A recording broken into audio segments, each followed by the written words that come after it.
or feel free to visit that link. And I'm going to give you some background to the Rambam and who he was and what he was writing and why he was writing it, and the larger trends in his Maimonidean thought. I'm going to skip all that this time because most of you were with us last semester, but again, it's there if you'd like it. But just very, very briefly, the first major work that the Rambam undertook, he started it when he was very young and he completed it when he was 30, was a commentary on the Mishna. A commentary Mishnah by Mishnah throughout every Mishnah in the Shas.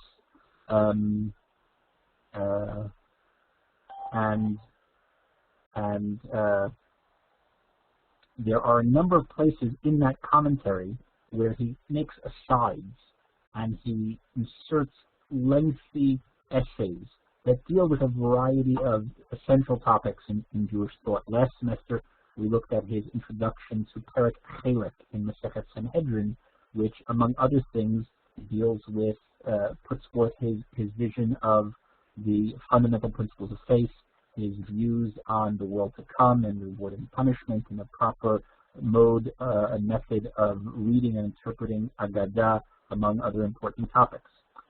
By way of introduction to the entirety of the work, he wrote an introduction to the whole commentary on the Mishnah, which is an outline of the history and mechanics of Torah She-Baal Peh, of the oral law. As you all well know, we kind of conventionally divide the Torah between the Torah Shebichtav, the written Torah, which is the Tanakh, the Bible, what generally in the wide world is called the Old Testament, the Hebrew Bible, the Tanakh, Torah, Nevi'im, and Ketuvim, the 5 books of Moses, the books of the prophets, and the assorted writings. That's the Torah Shebichtav. We'll talk more about that as we move along this evening.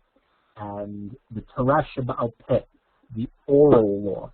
The oral law, which was originally oral teaching, which begins the moment Moses starts receiving the Torah on Mount Sinai, and evolves and develops in different stages with different levels of authority, with different levels, with different areas of focus and interest historically. And the Rambam charts the history of the Torah She-Baal Peh from the moment Moses goes up to the mountain until the Rambam, Moshe v'ad Moshe, as we conventionally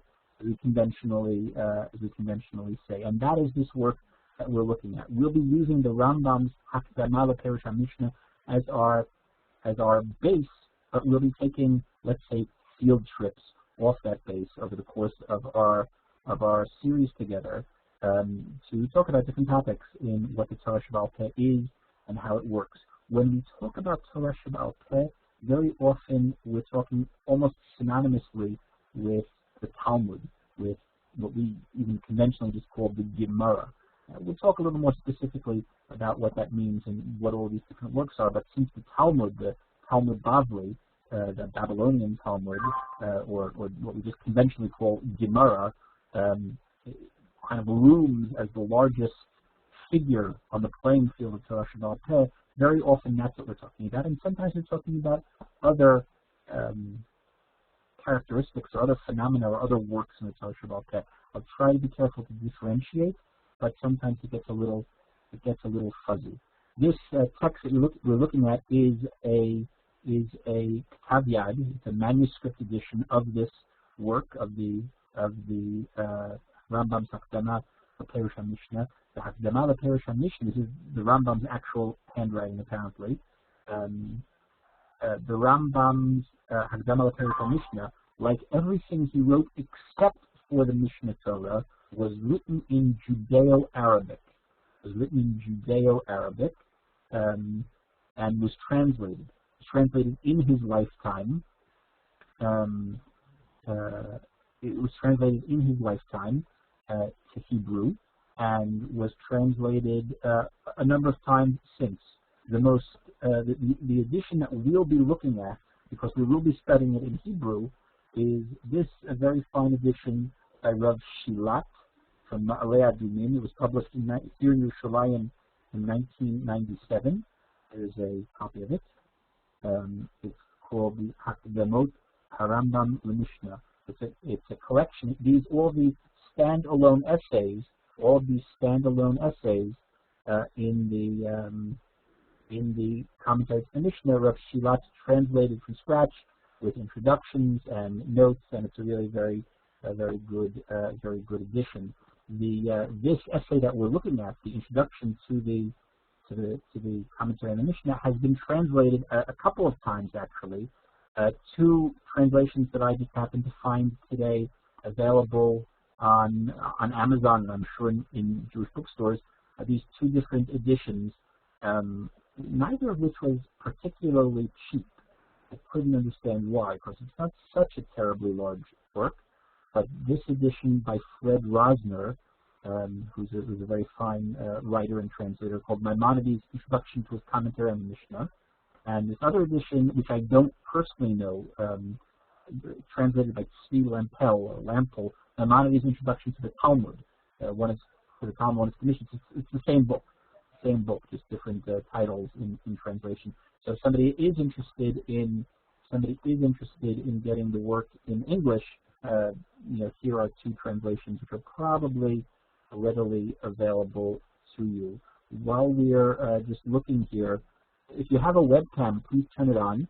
If you have your webcam, please turn it on. And if you don't have a webcam, get yourselves a webcam. Order yourself the cheapest webcam you can get from Radio Shack or from. Do they even still have Radio Shacks, I wonder? Because I bet they don't sell radios. But I'm a little dated because it's been a while since I lived in America. From your local hardware store, get yourself a cheap webcam or buy it online from Amazon or wherever, and install it and use it for your WebYeshiva experience, because it really enhances what's going on.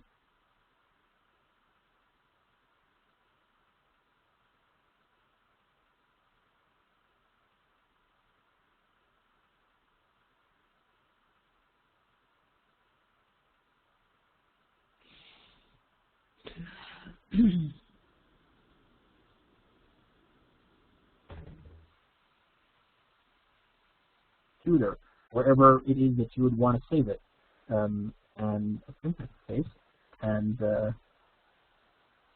wherever you want to save, you can save it to your desktop, save it to a file, and then you have, it's your own private notebook. What you write there, as opposed to the chat box, what you write there is private, and only you see it. There are two, before we get into the Rambam's text, there are two little pieces of Gemara that I want to go over. They're very, very well-known Gemaras. Likely you've heard them, or perhaps you've even read them on the inside, but they both are statements about the nature of Torah She-Baal Peh, from different angles, saying different things about what this corpus is. But they're ideas that we should maybe keep in mind as we move along. The first is a well-known Gemara in Shabbat. It's well-known because there are two reasons, I guess, that Gemaras become well-known and become famous, either because of what they say, or in this case, because it's right next to perhaps one of the top 10 most famous pieces of Gemara, if we, could rank the Gemara by the greatest hits.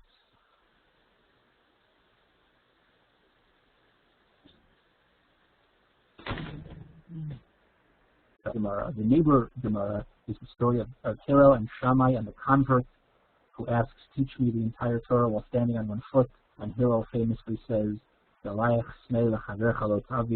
"What's hateful to you, don't do to somebody else."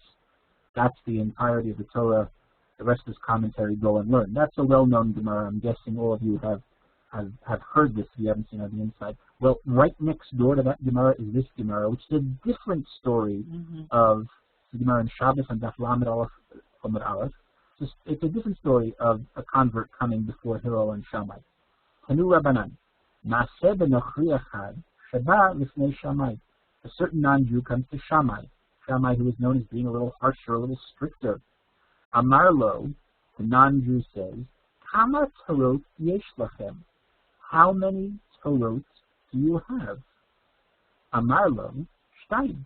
So he answered, we have two Torahs. Torah, the written Torah and the oral Torah. Amar lo, shebechtav ani ma'amincha. The written Torah, the Chumash, the Tanakh, that I believe. Sheba'al peh ani ma'amincha. But I do not believe in the oral Torah. I do not believe in the oral Torah. Now, I'll just add parenthetically here. Does this remind you of anything? Somebody who believes in just the written Torah, not the oral Torah? Does this draw anything to mind? Any historical?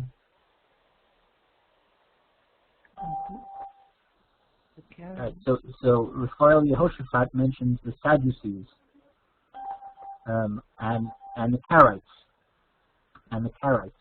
There were different sects, different Jewish sects over the years. The Stukim, the Batusim, and perhaps most famously the Karaim. The Karaim are post-Talmudic, the Karaites, who believed or who rejected, let's say, the authority of Chazal, of the sages, of the Ba'alei HaMasorah, as they're called,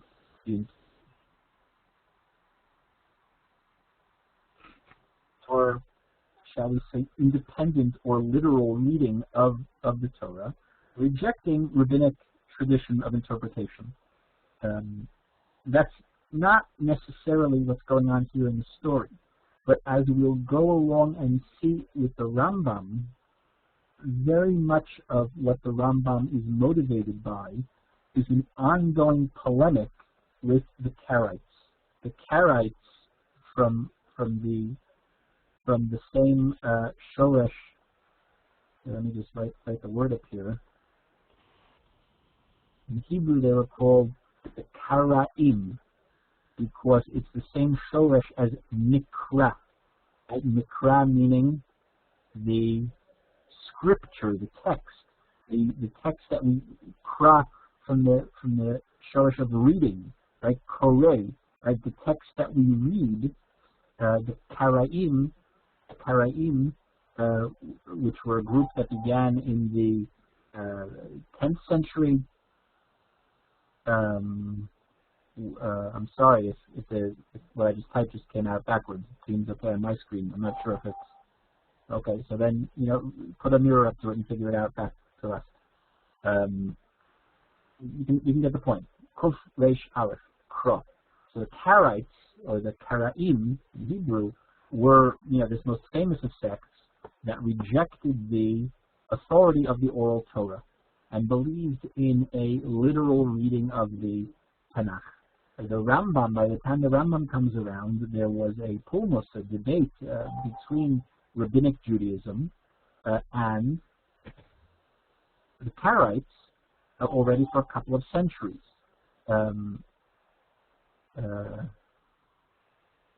And part of the Rambam's agenda in setting out an argument for the integrity of the halachic system, for the rabbinic system, for the Torah She-Baal Peh, is part of this larger polemic with the Karaites.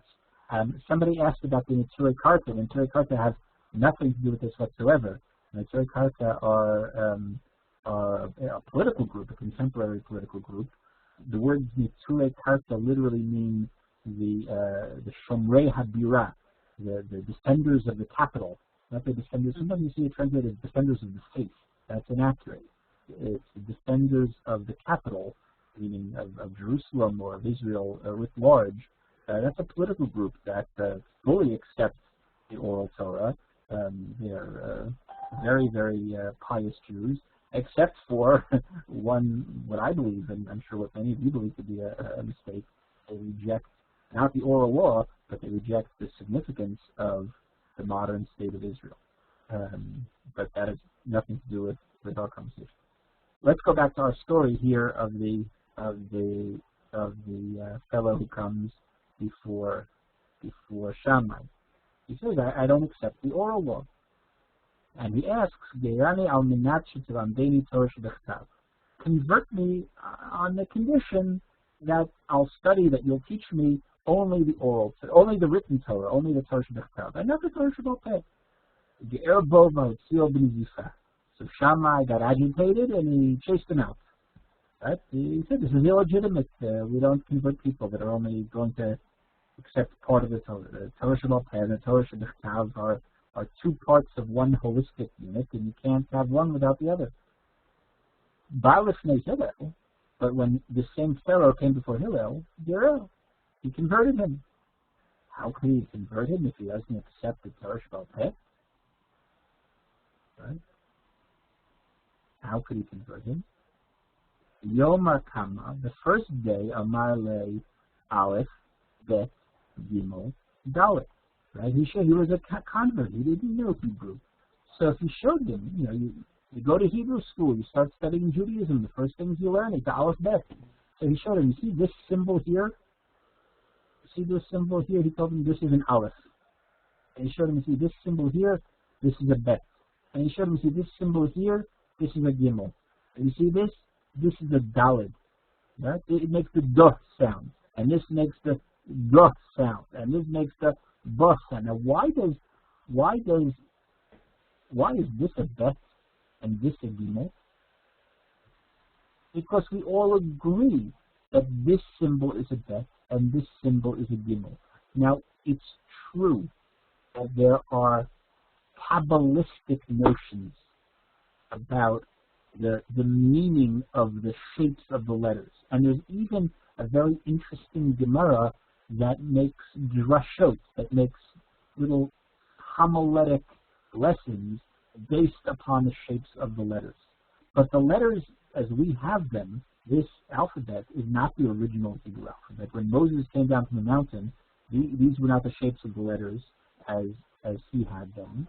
And apparently the shapes of the letters are matters of, there's historical reasons for the development of every alphabet, at why one letter became one letter and a different letter became a different letter. And if you look even in the Encyclopedia Judaica on the alphabet or whatever the article is, it'll tell you, like, it has that chart that shows the development of the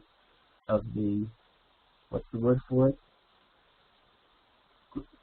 Not the graphology, but the development of the letters, the development of writing, and that's true for every written language. But it's a matter of consensus. This is a bet because we all agree that this symbol makes that sound. Because we have an interest. We have an interest in having consensus. We have an interest in having agreement. That's how we're able to use written language. So on the first day, this prospective convert comes and he teaches him Aleph, Bet, Gimel, Dalet. La Mahar Ipachre. But the next day he switched it around. And he taught him, he said, you see this symbol? This symbol is an Aleph. And this symbol is a Bet. And this symbol is a Resh. And this symbol is a Kuf.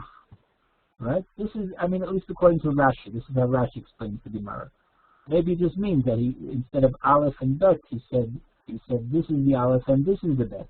But whatever the point is, he changed it around. That's a very good association, Rafi. So Amarle, so the convert says to him, Vaha et molo amartali hachi. But that's not what you told me yesterday. So Amarlo, lava lai dide kisemachta, de'al pe nami samuchalai. He makes a little joke, a little play on the words. When the convert says to him, but that's not what you said yesterday. Yesterday you said this was one thing, and now you're saying that this is. Yesterday this meant one thing, and today it means something else. So he says, no, you weren't only relying on me, you were relying on my mouth, meaning on my peh, meaning this letter, this symbol, this written icon only has meaning because it's part of an interpreted tradition that this symbol makes the duh sound, and this symbol makes the ruh sound, and this symbol makes the shah sound. Because there's an interpreted tradition of what these things are. And without that interpreted tradition, the tradition of interpretation, so the written text, the black on white written text, is meaningless. So he's pointing out to him. I mean, this is what Rashi explains. Right? Rashi says, "Minayin ata yodeh shezo aleph v'zo bet, ela shelo maraticha v'samachta alai." He says, how do you know that this is an aleph and this is a bet? How do you know that the meaning of this word means this and the meaning of that word means that? How do you know that this pasuk means this and that pasuk, that verse in the Torah means that? He says, because I taught it to you. The al-peh, that by my mouth, by my teaching, nami samuch al dvarai. You're dependent upon my interpretation from student to teacher to student to teacher, going all the way back, in order to understand the black on white of what things are. So Hillel was trying to demonstrate to him, was trying to demonstrate to this fellow what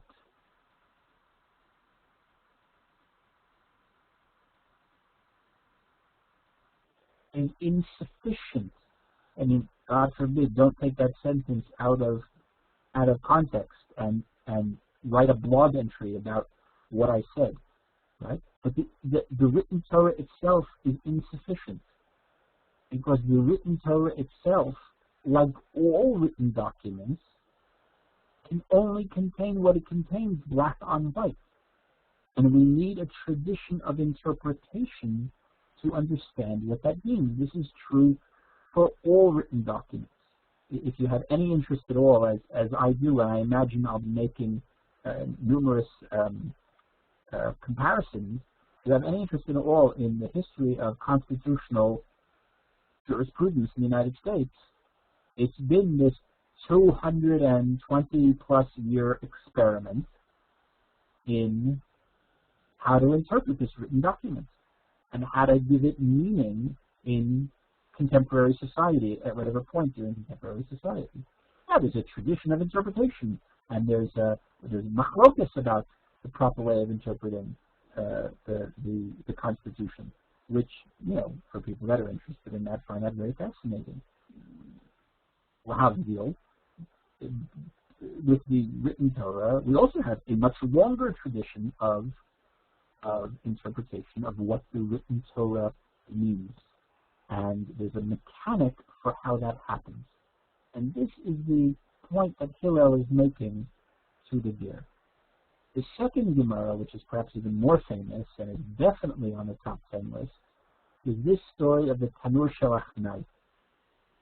I'm guessing that this is familiar to everybody. Do me a favor, either raise your hand or send in a chat if this Gemara is so familiar to you, you think that I don't even need to go over it.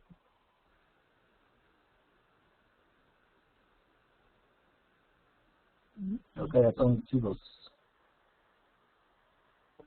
3 votes.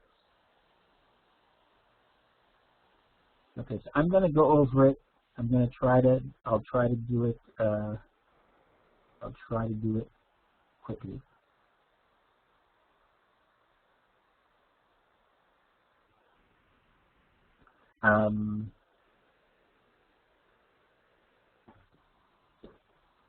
Here we go.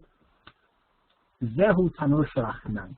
The Tanur Shalachnai, this is from the Rav Steinsaltz edition of the Gemara. It's a sketch of some archaeological guess. It's a type of stove. It's a type of oven, rather. It's a type of oven that you use to cook. The Gemara explains why it's called Achnai. It's kind of like a snake. It's made from different pieces that are kind of, loosely joined together. And there's a machloket whether this type of oven can be mekabel tum'ah or is not susceptible to tum'ah. Whether it can be rendered ritually impure or it's not susceptible to that type of defilement. For our purposes, it's not essential to know the intricacies of that law, although there's probably a reason that this Gemara is connected to this particular halakha, but we're not going to go into that tonight. But there's a machloket whether or not this type of vessel can become ritually impure or is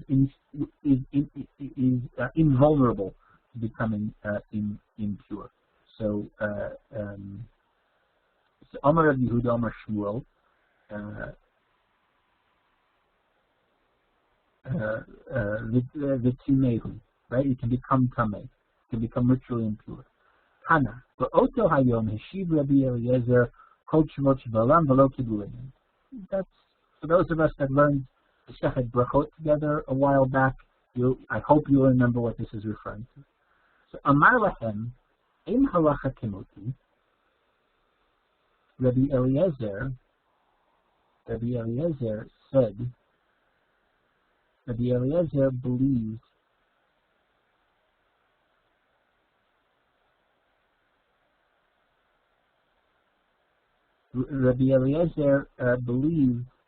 that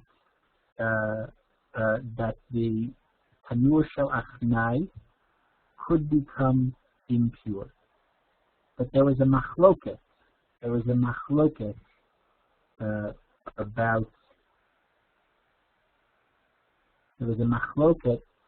this matter. So he says, if the halacha is like me, charuv zeh yochiach. He was arguing. Everybody disagreed with him. All of the chachamim were there. They were gathered around, and they were taking a vote, because that's the way halachic decisions were made at that period. So he was sure he was right, even though he was in the minority opinion. And he says, if I'm right, you see this carob tree, a miracle will happen and will prove my point. Etar charuv in komo mea ama. So the carob tree jumps up, it gets uprooted, it gets jumped, and it jumps away either 100 amot, 100 cubits, 100 yards, or 400 yards. Amrulo, the other sages said to him, we don't bring magical proofs from the carob tree.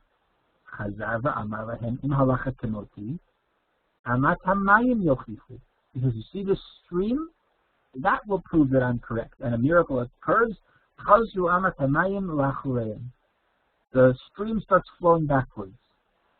Amrulo ein mevin says we don't. That doesn't prove anything. That's not how halacha is determined. You can bring a miraculous proof.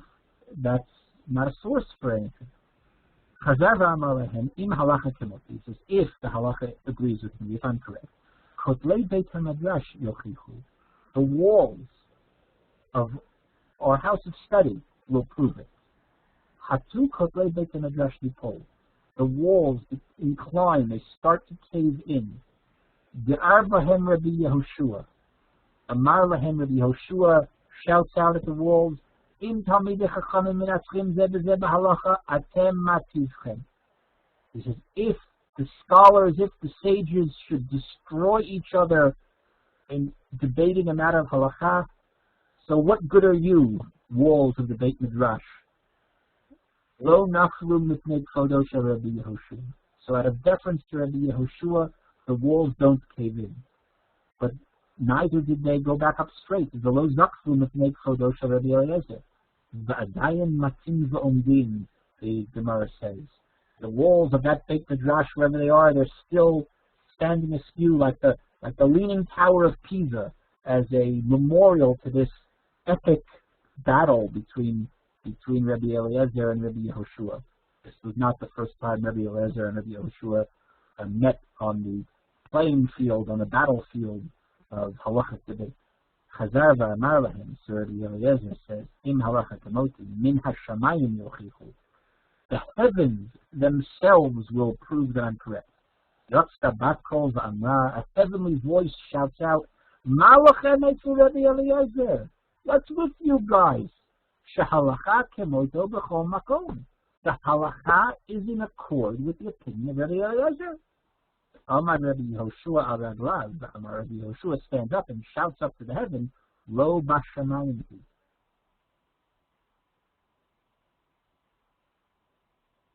Determined by miracles. The halacha is not determined by heavenly voices. The halacha is not in heaven. The halacha, the Torah, was in heaven, and it was given to the Jewish people.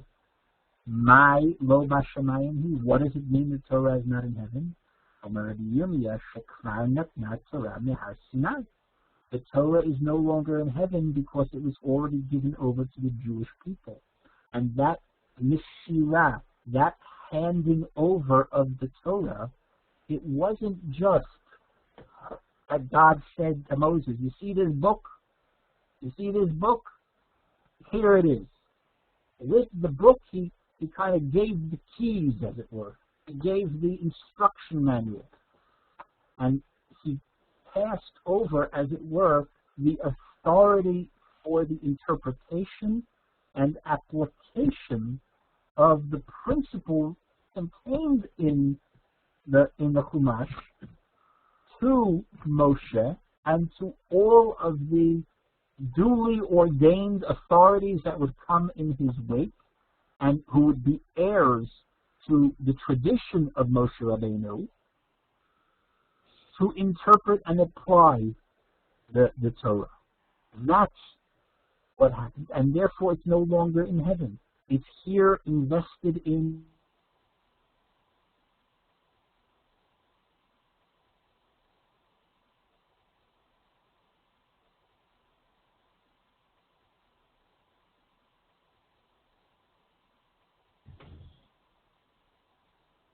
interpretive decisions of and about and by the Torah. Ein anu mashkifim b'vat kol, says Rabbi Yehoshua. We don't pay attention to heavenly voices in matters of interpreting the halacha. Shekfar katavta b'har Sinai b'Torah acharei rabim lahatot. In the Torah itself, the Torah in Shmot, Perek Kaf Gimel, the Torah says that the Beit Din, that the earthly courts, is entitled to make decisions and to render judgments based upon majority rule, acharei harabim lahatot, to follow the majority. It's better to have unanimity, but if we can't reach unanimity, if there's a matter of machloket, the Rambam will describe very shortly, if not tonight, then in our next session, what's the deal with this machloket? How could it be that there are people that we don't know what the halacha is, that there's disagreement? Where does that come from? And how do we resolve it? And the Gemara has this felicitous conclusion, like a kind of miraculous behind-the-scenes description of what happened. Rabbi Natan bumps into Eliyahu Hanavi. Eliyahu Hanavi, the kind of the character in Agadah who's ever omnipresent and can transcend history and kind of be both up in heaven and down on earth. So he says to him, "My avid kuchabrichu bahahu shata." What was God doing at that moment when Rabbi Yehoshua stands up on his feet and basically, pardon the expression, I'm putting words in Rabbi Yehoshua's mouth. He didn't say this, but basically he tells God to shut up. He tells him to mind his own business. Right? In other words, the heavenly voice shouts out, the halachas like Rabbi Eliezer. And Rabbi Yehoshua says, pardon me, God, you don't have a vote. So Omar Lei, what did God do at that moment? So Omar Lei, Kachayech v'amar nitzchuni banai, nitzchuni banai. He smiled, as it were. The whole story obviously has to be, this plays back to what we were talking in the last semester about the metaphorical interpretation of Agadot. But, as it were, God sat there smiling, saying, Nitzchuni banai, nitzchuni banai. My children have defeated me. My children have defeated me. Meaning, I raised the Jewish people to be the bearers of the tradition, to be the authorized interpreters of the Torah, and they're going to interpret the Torah even if in heaven, I myself, God says, I would have determined the halacha differently, but yet they're entrusted to make those decisions. And when they make those decisions, they're entitled to make those decisions, and as it were, I got outvoted. Rabbi Soloveitchik famously homilized the Gemara to say that it's not nitzchuni banai, that my children defeated me, but from the shorosh of netzach, which means eternity, where he says that my children have not defeated me, but they've internalized me, because by continuing the interpretive tradition, by continuing to be involved in the interpretation of the Torah She-Baal Peh, they make the Torah eternal. This is the famous Gemara of the Tanur Shalachnai. I think the two Gemaras together say something about what the nature of Torah She-Baal Peh is. I apologize that I spent so much time going through this piece of Gemara, because I'm sure it is very familiar to many of you, but it's always worthy of review.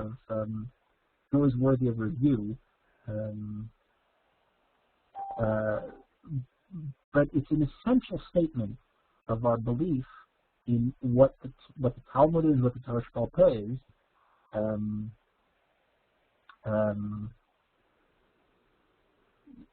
That we become entrusted. By we, I don't necessarily mean you and me, but we, the Jewish people, as a collective, and through the spiritual, intellectual, religious leadership, really in every generation, although we'll see that there were certain generations that had larger shoulders and more authority than others, that the Jewish people, through the spiritual, intellectual, rabbinic leadership, become the bearers of the interpretation of the Torah in each and every generation, and that it's a democratic process. There's this kind of notion that the halakha, that the rabbis, that the Torah is not democratic. That's really not true, although it may look like a different form of democracy than what we commonly think, or our common associations with that term. But it's a Torah which is meant to be kept alive through the ongoing interpretation. I'm going to turn now to the Rambam's text itself, and we'll just try to briefly get into that tonight. Before I do, are there any questions on what we've discussed up until now? Feel free to chat, or again, I encourage you all to feel free to speak up. If you have a microphone, not everybody has a microphone, a live microphone. If you have a microphone, feel free to speak up, or if not, hit the raise hand button, and I'll be happy to pass you the microphone. I think it's good that we invest such a fortune of money in this technology. That people should use it for more interactive uses.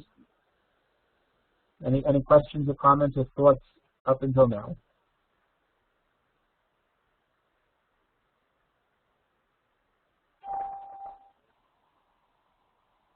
Can you repeat this? So I'll just quickly, in other words, the Gemara probably literally means at the end, what was God doing? What was God doing at the moment that Rabbi Yoshua stands up and basically tells him, mind your own business? So Rabbi Hanavi says, Ki chayach v'amar nitzchuni banai. Right? He smiled and said, my children have defeated me. Right? That's probably what it literally means. But Rabbi Soloveitchik, metaphorically or homiletically, said, they eternalized me. The shorish of nitzchuni can also mean eternal, like netzach Yisrael. Right? So in other words, that God becomes eternal through the Jewish people's continuing application of the principles by which it's like, well, I mean, somebody pointed in the chat, who was it? Ben and Barb Boselsky put that in the chat, that it's a parenting lesson. So those of us with children know that this is true, that our aspirations for our children, our aspirations, like the eternal. There's that Woody Allen joke. And Woody Allen at some place says, most people want to become immortal. Most people think that people want to be immortal through their children. Right? You think you'll live forever, through your children. So Woody Allen said, I'd like to be immortal by not dying. But that's, I think, unlike Woody Allen, I think the point here is that by continuing Sherry says, by continuing God's precedent, by being involved in the system that He passed over to us, I mean, like, I don't know. I'm sure many of you have had this experience. I know that I did. I had it very quickly. Other people, it takes longer. You teach your kid to play chess. I taught my son to play chess when he was, rather young. And in order to teach him, I had to beat him.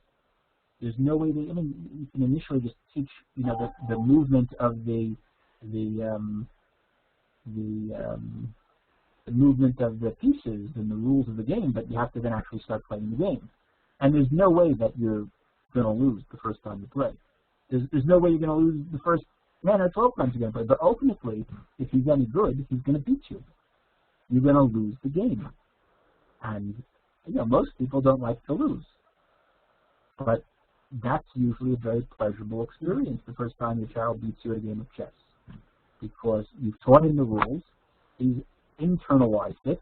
I see Sherry Levin, I see your comment. No, it's not internalized, it's eternalized, but let's make that play on words here, right?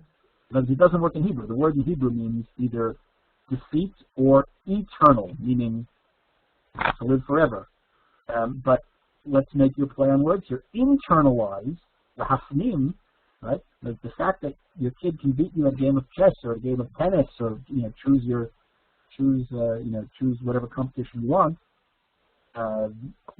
is usually something very pleasurable to the parents, because it's a sign that they've learned the lesson, they've learned the message. So I think that's the metaphor. I think that's the metaphor here. The Rambam here at the beginning of the Hakdama, the Mishna, I think I mentioned last time, you see this Aleph here, this is kind of section Aleph, or chapter 1. These are put in by the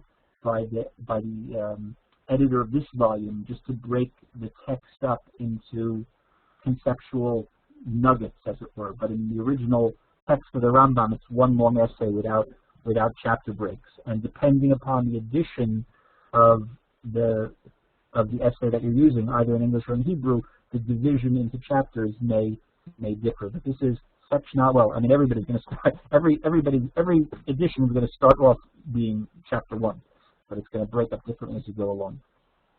So the Rambam says, he has this kind of notion which may be familiar to you. The notion may be familiar to you from Pirkei Avot. The Rambam starts off by saying, Kol mitzvah shenatan Hashem leMoshe Rabbeinu. Every mitzvah that God gave to Moshe Rabbeinu, nitna lo in Perusha, was given to Moshe with an explanation, with a commentary. Now let's be clear on one thing. It might not have been the way you saw it in the movie, either the movie or the cartoon. The Jewish people leave Mitzrayim on Pesach. 7 days later, they're standing with their back against the Yam Suf, the sea. There's a miracle, the sea splits, the Jewish people move through. They wander into the desert at Marah. It's a place. If you Google it, you'll find a map. There are a couple of mitzvot that are given immediately to the Jewish people, including Shabbat. Including Shabbat. The mitzvah of Shabbat is given right away. On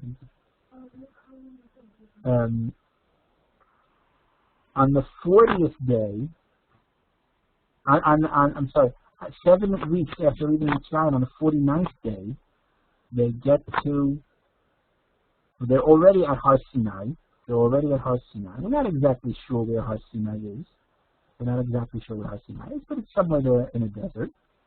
And Moses receives the Torah from Hashem. What does he receive? So sometimes we think it means he received this whole book. So that's probably not what happens. He received the Shnei Luchot HaBrit, the 10 Commandments, and he received during those 40 days that he's up on the mountain, he receives the beginnings of the Torah She-Baal Peh. Essentially, he starts learning the system for what God's plan is, and this written text, the first layer of which is, let's say, the Ten Commandments, he begins to receive the perush, the interpretation, and not just the interpretation, but the tools by which he can then make applications. And then the rest of the Torah is given as they move along throughout the 40 years. This is the opinion in the Gemara that Torah Megillah Mishna, that the entirety of what we call the Torah, what we call the Chumash, was revealed piece by piece over the course of the 40 years, and that the entirety of the Torah, the whole collection of all the 5 books, was really only put together towards the end of the 40 years of wandering in the desert. But the Rambam's essential point here is that Kol HaTorah, Kol Mitzvah Shenatan Hashem LaMoshe Rabbeinu, Nitna Lo in Perusha. Everything that was there in the written text was given with explanation. Essentially, Moshe is a secretary. He's taking dictation. God says, write this down. And Moshe writes down, and then God explains as they move along what each thing means. And Hashem Omer Lo HaMikra, God would dictate to him the text. Achakach Omer Lo Perusho Ve'inyano. Uma shekolel vehamikra hamechukam. And he would then, after dictating the text, he would explain what it means. He would explain in the halachic sections. We'll see an example shortly. But in the halachic sections, like for example, here's an example. It's not the example the Rambam is about to give, but it's a very, it's a good example, and it's one we'll return to. There's a pasuk. I hope you know it because we say it all the time. V'hayu l'totafot bein einecha. Uchtav kama muzot betecha v'yishrat v'kriyat shema. That you should put totafot between your eyes. This is an example of a written text which is utterly meaningless. I mean, it's strange to come to a Torah class and hear the rabbi say that the Torah is meaningless, but the text, if you land from Mars and don't know anything about God and don't know anything about the Jewish people and don't know anything about the Bnei Yisrael or Torah Yisrael or Eretz Yisrael, you don't know anything. You land from Mars, it's been a long trip, you check into a motel, because you're tired, and you take the Bible out of the night table stand and you just start reading, so you're going to get to a pasuk, and the pasuk is going to say, put totafot between your eyes. There's no way to understand what that means absent a tradition of interpretation. If you look at the Rambam, if you look at even at Rashi, we don't even know what the word totafot means. So the Rambam is telling us that Hashem gave an explanation. Hashem gave an explanation to tell you this means there are these little boxes of what we call tefillin, and in the tefillin there are 4 sections of text from the Torah itself. And these are the 4 sections of the text. And this is how they're made. And they have to be square, and they have to be perfectly square, and they have to be black, and they have these leather straps, etc., etc., etc. Bein einecha doesn't mean right here, at the bridge of your nose.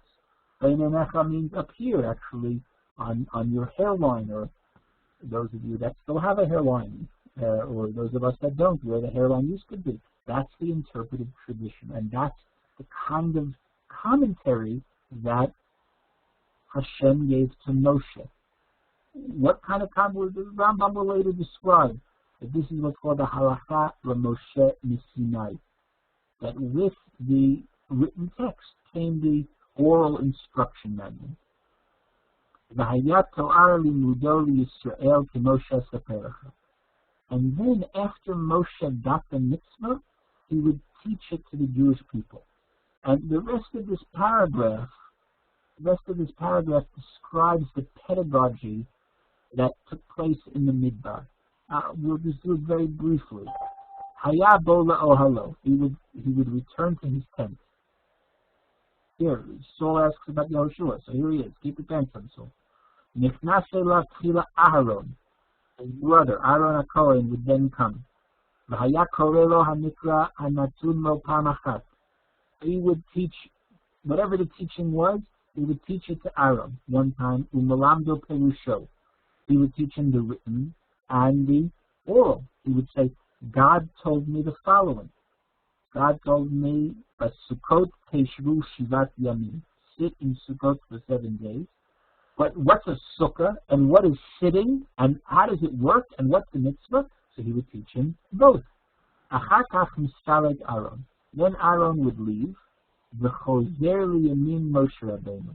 He would like leave the teaching. He would leave the learner's position and move to Moshe's right hand. The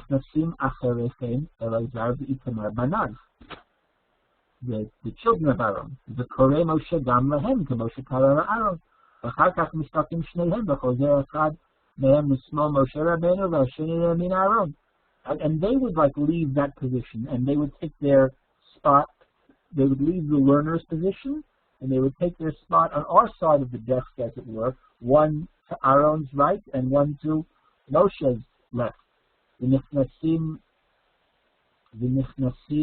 acharechem shivim zkenim. Then the 70 elders, the proto-Sanhedrin, as it were, enter. U'malamdim Moshe gam ken ke Moshe limed Aaron uvanav. V'nichnasim acharechem hamon am. And then the masses would come. Kol mevakshei Hashem. Anyone who would want to learn. The Korei gam lahem. Right? And so everybody heard it from Moshe himself. So that it wasn't a case that Moshe was getting the Torah and there were other people and there were levels of the community. Everybody had access to Moshe. Although first Aaron, and then Aaron's children, and then the 70 elders. Aaron's children, 70 elders, and then the entirety of the people, or at least those that were interested. That's that Moshe has now taught it 4 times. Right? Nimsa Aaron Shomea HaMikra Ze'arba Pa'amim Moshe. Aaron hears it taught 4 times. Once to him, once to Aaron's sons, once to the 70 elders, and once to the entire people. Ushnei banim shomim oto mipi mimenu shalosh pa'amim. And Aaron's children hear it 3 times. Once to them, once to the 70 elders, and once to the entirety of the Jewish people. So everybody hears it at least once, and some people, Aaron heard it at least 4 times.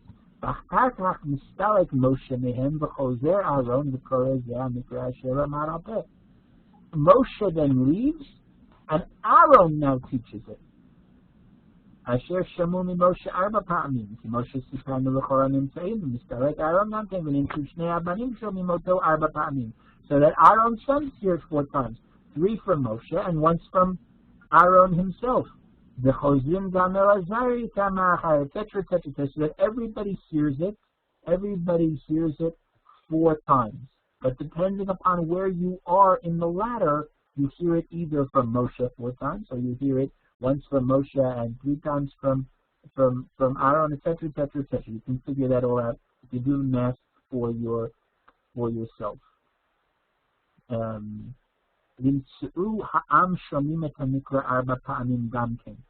that the whole people would hear each lesson, each time.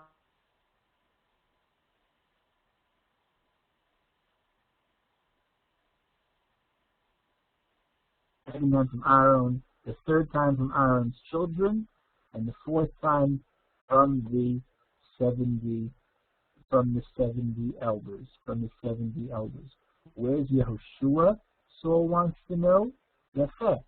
He's there in the shadows. That's at least one interpretation. So what does it mean that Yehoshua inherits the mantle of Moshe? Because he was there serving the drinks. And he absorbed the whole thing.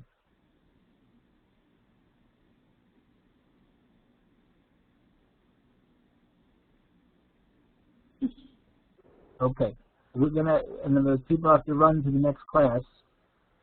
But we'll pick up here next time. This whole first section is available. You can download it from our webpage if you want to read ahead. And again, if anybody has any questions, feel free to email me or Gmail chat me in intervening week. Shabbat Shalom. I'll stay online if anybody has any questions.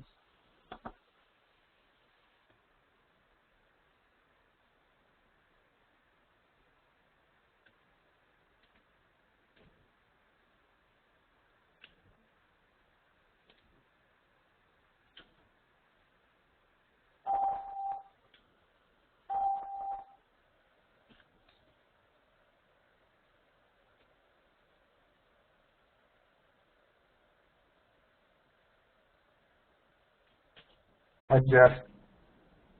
Right. Saul. Hello, Rabbi. Your question about, I'll have to get back to you about your question about Yehoshua, the Rambam versus the Mishna. Okay, Rabbi Sachs, it's good to be with you again.